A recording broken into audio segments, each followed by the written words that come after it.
Hi everyone, this is Mrs. Clark and I'm going to show you how to do 4,692 divided by 6.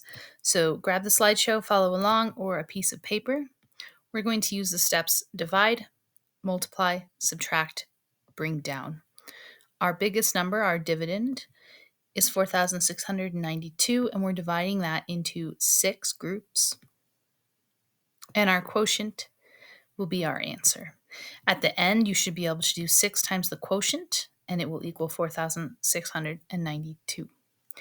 As always, it's best if you try to do each step yourself first and then check in with the video, because it's going to help you build those connections in your brain to remember it better if you're trying each step. So I want you to think about step 1 is to divide. What do you think we're going to divide, and what's that going to look like? So normally we would do 4 divided by 6, but the 4 is too small, so we're going to do 46 divided by 6. In other words, how many 6s fit into 46? And it's very helpful to skip count your 6s and just see how close can you get to 46 before you go over. And that's going to be how many times you can get 6 into 46. Okay, so we did a bunch there. You can see that if you can get up to 42, that's as many times you can get into 46 without going over. So how many 6s was that? 1, 2, 3, 4, 5, 6, 7. 46 divided by 6 is 7, but there will be a little bit left over because 46 is a bigger number than 42. So the next step is to multiply it.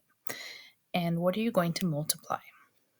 You're going to multiply 7 times 6. So I want you to go ahead and do that and put your answer right here in these boxes. By the way, if you're doing the digital version, all you have to do is click and type. All right, what is our next step? You're going to subtract. So that's the green box. 46 minus 42 is 4. And that makes sense because when we skip counted that 6, we were trying to get close to 46, but we couldn't get exactly there. We got 4 away. So we got pretty close, but there was some left over that we're going to continue working with even as we move down to the next digit. So now we're going to bring down our 9. And at this point, we've gotten to the bottom here. We did all 4 steps. So you're going to go back up to the top and divide again. And I want you to think, what is it that we're dividing? We're dividing 49 divided by 6. In other words, how many 6s can fit into 49? So look at those skip counts again and see how many times you could get 6. How close can you get to 49 before you go over? 1, 2, it's the 12 there, 3, 4, 5, 6, 7, 8 times. That's as close as you can get to 49. 8 times. What do we do next? We multiply it back down. 8 times 6 is 48. That's as close as we could get to 49 without going over.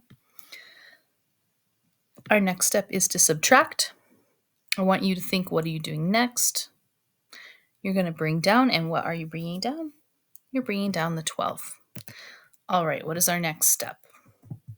Divide. What are we dividing? We're dividing 12 divided by 6, or how many 6s fit into 12? In this case, 1, 2. And then we multiply that back down just to see if there's any remainder, anything left over. So 2 times 6 is 12. And there's 0 left over, which means there's no remainder, which means you can divide 4,692 into 6 groups and you'll have exactly the same amount in each group with no stragglers or nothing left behind. You will have exactly 782 in each group. And in fact, if you want to check your work, do 782 divided by 6 and you'll get 4,692.